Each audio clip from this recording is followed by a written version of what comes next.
김정호 더불어민주당 의원이 김포공항에서 공항 직원을 대상으로 이른바 갑질을 했다는 의혹에 휘말려 있습니다.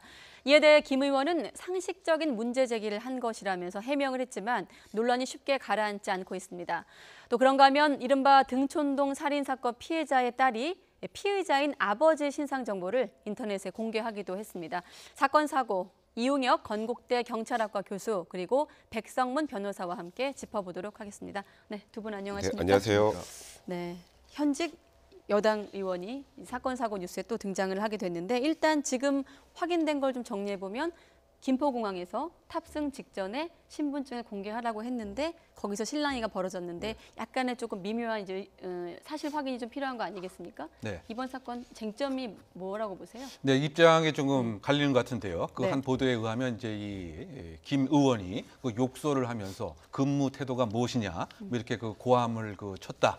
그뿐만이 아니고 그 사장에게 직접 전화를 해서 이 권세를 과시하려고 했던 것은 아니냐. 근데 이것에 대한 이제 그 해명의 입장에서 김 의원은 그것이 아니고 사실상은 시민의 입장에서 불친절에 대한 뭐 정당한 그 항의였다 이렇게 얘기를 하고 있고요. 더군다나 신분증을 거부한 사실이 전혀 없고 네. 그 투명화된 자기 지갑에 있는 것을 그대로 보여줬을 뿐이다. 다만 이것이 왜곡 편집돼서 이렇게 나간 것 이것은 부당하다. 다만 본인 스스로가 조금 더 마음의 공부를 했어야 되는데 그러지 못한 것은 유감스럽게 생각한다. 뭐 이렇게 지금 얘기를 하고 있습니다. 근데 어쨌든 간에 큰 틀에서 본다면 그 반칙과 그 특권의 무엇인가 네. 미세를 과시하려고 했던 것은 아니냐. 더군다나 이분이 이제 국회의원이 된 지가 불과 6개월 남짓인 것 같습니다. 김경수 도지사의 보궐선거로 김해에서 당선이 됐는데 더 국민의 공복 의식을 앞세우기보다는 무엇인가 내가 국회의원이었는데 이 정도 대우는 충분히 받아야 되는 것은 아니냐. 이런 입장에서 조금 논란이 불거지는 상황이 아닌가 생각됩니다. 네, 교수님은 특권과 반칙이라는 네. 단어를 말씀하셨는데 백 변호사님은 어떻게 보셨어요? 그러니까 제일 간단한 건 지금 뭐 김 의원은 제일 중요한 쟁점이라고 생각하는 것 중에 하나가 난 욕설 안 했다거든요. 사실 여기서는 욕설은 그렇게 크게 중요한 부분은 아닌 것 같아요. 물론 욕설까지 했다면 그거는 더 이제 뭐 좀 적절하지 않다라고 봐야 네. 되겠지만 그것보다 일단 신분증 제시하는 과정에서 일단 김 의원은 이렇게 얘기를 합니다. 내가 일주일에도 몇 번씩 김해에 내려가는데 내려갈 때마다 난 항상 투명화돼 있는 그 신분증을 보여주면 그걸로 확인하고 들어갔는데 그걸 자꾸 굳이 빼달라고 하니까 저쪽에 오히려 나한테 갑질을 했다는 취지의 주장을 하는데요. 네. 원칙적으로는 신분증이 위변조될 가능성도 있기 때문에 원칙은 빼서 주는 게 맞습니다. 원칙은. 네. 그러니까 그동안에는 그냥 보여준 걸 그냥 들어갔던 건데 문제는 뒤에 시민들도 줄을 서 있는 상황이었고요. 네. 들어가려고. 그런데도 끝까지 그 신분증 꺼내는 거 어렵지 않습니다. 지금 화면에 왼쪽에 보면 우리가 네. 지갑 사용할 때 네, 왼쪽에 그렇죠. 투명한 네, 거기 맞아요. 말하는 네. 거잖아요. 그러니까 예. 저게 들어있었다는 건데 그러니까 유관상 확인됐으니까 들여보내라는 거였는데 그게 왜 문제냐라고 하시지만 뒤에 기다렸던 시민들 생각을 해보면 그냥 저거 꺼내는 거 어렵지 않습니다. 네. 1초도 안 걸려요. 근데 굳이 거기서 뭐 이게 갑질이다 내가 부당하다 하면서 언성을 높인다는 게 그게 과연 정당한 행동인가 그거에 대해서는 좀 돌아보실 필요가 있을 것 같습니다. 네. 김정호 의원 해명은 어떻게 보세요? 그러니까 이제 네. 이것이 매뉴얼에 이제 있느냐의 그 여부를 또 따져봤다고 하는 그 사실도 상당히 어떻게 본다면 이제 공항이라고 하는 것이 네. 상당히 안전이 지금 제우선시 되고 있는 이런 입장입니다. 그런데 과연 가장 법을 준수해야 되고 또 어떻게 본다면 타인의 공복으로서 모범이 돼야 되는데 그야말로 이 보안 직원에 대해서 훈계하듯 하면서 실제로 한번 확인을 해보자. 라고 해서 또 보안 데스크까지 가지 않았습니까? 네. 그래서 보안 데스크에 가서 매뉴얼을 또 확인을 했더니 그 매뉴얼의 내용에 있어서 김 의원은 뭐라고 보냐면 주장을 하냐면 네. 이것을 실제로 꺼내서 제시하는 이러한 매뉴얼 규정은 없지 않느냐 이런 자신의 편의 위주의 해석이 아닌가 생각이 됩니다. 네. 그런데 그 매뉴얼을 우리가 잘 보게 되면은 그야말로 유조 변조의 가능성이 있기 때문에 이 공항 직원이 두 손으로 받아서 잘 확인하도록 이렇게 되어 있는 게 원칙입니다. 그래서 지금 공항의 입장에서는 누구나 예외 없이 그야말로 꼼꼼하게 그걸 따져서 봤을 뿐인데 네. 지금 김 의원의 입장은 아니 매뉴얼에도 승객이 직접 꺼내서 이렇게 제시하는 규정이 없는 것은 아니냐 이런 식의 이제 해석을 하다 보니까 제가 생각할 때는 나름대로의 국회의원의 특권을 너무 향유하려고 했던 것이 아닌가 이런 생각이 많이 들고요. 네. 또 한 보고서 등에 의하면 국회의원이 되는 순간부터 누릴 수 있는 특권이 200가지가 넘고 있다. 뭐 이런 얘기도 사실 있었는데 네. 그것의 한 과정을 내가 지금 국토위 소속인데 네. 그야말로 나를 다 이미 알아보기는커녕 이렇게 원칙대로 절차를 밟는 것은 내가 더 이상 용납할 수 없다. 뭐 그런 그 태도다 보니까 사실상은 더 지탄을 받는 그런 해석이 아닌가 이런 생각이 많이 드는 것이죠. 그러니까 욕설 부분이 하나의 쟁점이 될 수 있을 것 같고 또 말씀하신 아까 그 매뉴얼 부분 신분증을 꺼내야 되느냐 말아야 되느냐 이 부분에 대해서 또 쟁점이 될 수도 있을 것 같고 또 세 번째는 그거 아니겠습니까? 지금 말씀하신 그러니까 김정호 의원이 내가 국토위 소속 국회의원이다 이걸 본인이 밝혔잖아요. 네.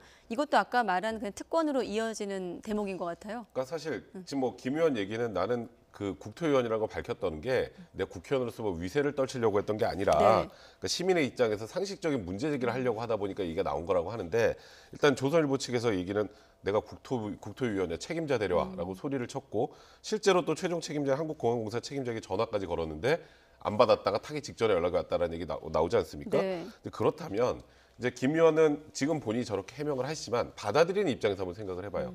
받아들이는 그 직원 입장에서라면 나 국회의원이야.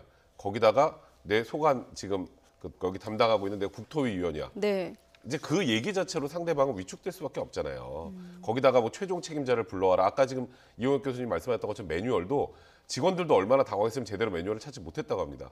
찾지 못한 과정에서 계속 거기서도 이제 고성이 오가고 봐라 없지 않느냐 뭐 이러면서 계속 본인이 이제 좀 흥분을 하셨다고 하는데 그 흥분이 김정호 의원 본인 스스로에게는 갑질이 아니라고 느끼실 수 있겠지만 네. 당하는 입장에서 생각을 해보면 이건 충분히 갑질이라고 느낄 만한 그런 사고라고 봐야 될 것 같습니다. 왜냐하면 대부분의 시민들은 그런 불편함을 알면서도 다 그런 규정을 지키거든요. 그렇죠. 네, 그런 부분이 좀 있다는 점.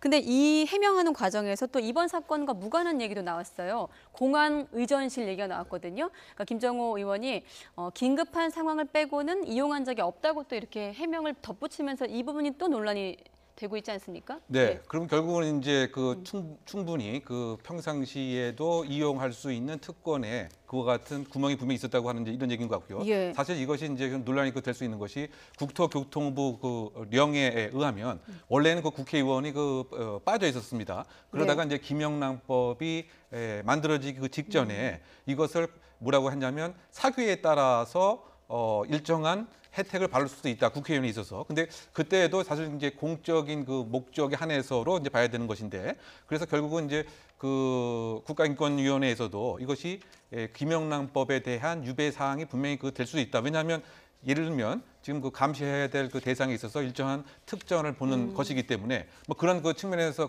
봐서는 결국은 과거에도 이와 같은 것을 그대로 향유를 했었다고 하는 뭐 실토한 꼴이 되지 않는가 이런 생각이 네. 많이 드는 상황으로 생각됩니다. 네, 시청자분들은 이번 이 뉴스 보시면서 국회의원과 공항이 등장하면서 또 예전 사건이 또 소환될 겁니다. 아마 김무성 전 대표의 또 노룩패스 이른바 이 사건도 뭐 흑역사라고 지금 표현을 해놨는데 왜 이렇게 국회의원들은 공항만 가면 사고를 칠까 이렇게 일반인들은 생각할 수도 있을 것 같아요. 공항만 가면 왜 국회의원들이 이러지라고 생각하신다고 많이 하시더라고요. 네. 그리고 오늘 기사도 그런 취지로 났던데 김무성 대표는 우리가 다 알고 있는 그 노룩패스, 그 보좌관한테 이 트렁크를 확 네. 미는 그 장면, 그게 굉장히 이제 갑질하는 모양새로 비춰졌기 때문에 논란이 많이 됐는데요. 패러디도 많이 됐죠. 그렇죠. 그 당시에 이제 김무성 대표는 근데 그걸 도대체 내가 왜 해명해야 되느냐라고 하고 넘어갔는데 사실 그 장면이 보는 국민들 입장에서 굉장히 불편한 장면이었기 때문이었던 거고요.